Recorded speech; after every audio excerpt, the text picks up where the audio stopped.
still as death.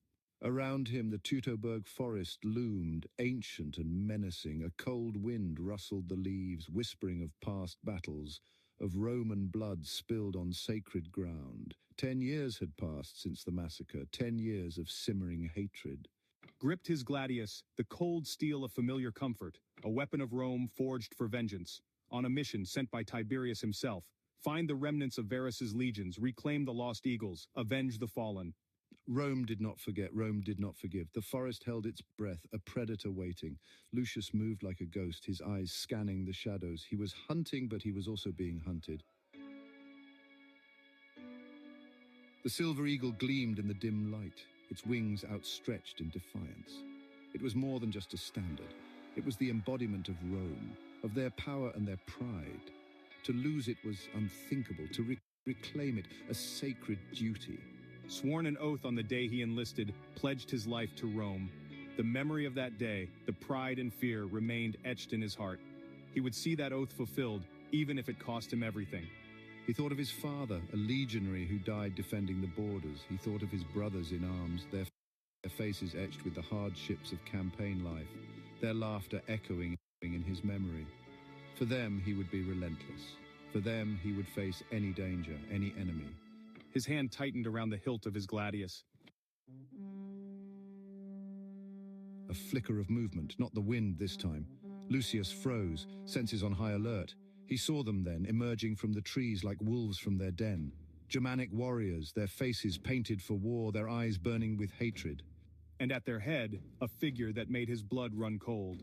Marcus, his former comrade, his friend, the man who had shared his bread, his laughter, his fears, now his enemy. Marcus's face was a mask of grim determination. His eyes hardened, his allegiance clear. He bore the markings of the tribe now, his skin etched with the symbols of their gods. He was no longer the man Lucius knew. The forest had claimed him, twisted him into something else. Join us, brother. His voice was low, laced with a strange mixture of sorrow and temptation. Rome is a dying empire, fat and complacent. We offer you freedom, a chance to forge your own destiny. His words were like poison, tempting Lucius with a vision of a different life. A life free from Rome's iron grip.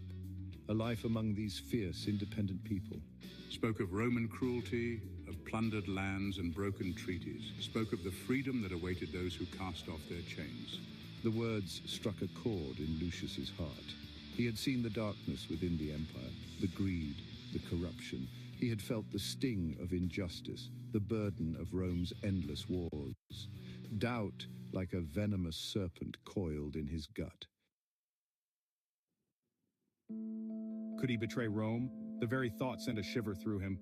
Rome was order civilization, a beacon of light in a world of barbarism, but what had Rome given him, truly? A life of hardship, of endless fighting in distant lands.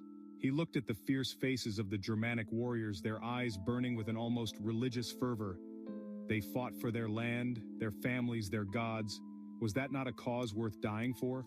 The forest seemed to press in on him, stifling, suffocating. He felt caught between two worlds, two ways of life. Rome, with its iron legions and its marble temples, its promise of order and its thirst for conquest.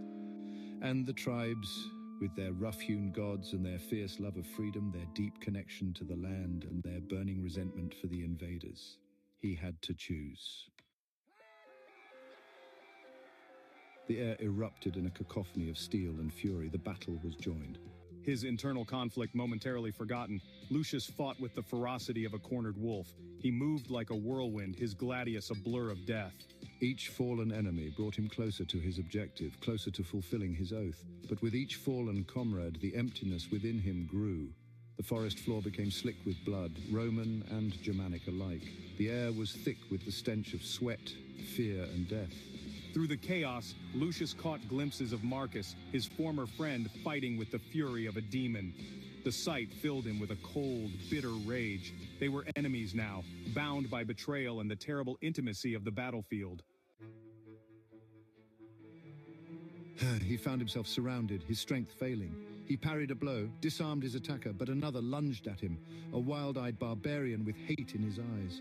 Lucius felt a sharp pain in his side, the sickening crunch of bone. He stumbled back, his vision blurring. He had failed.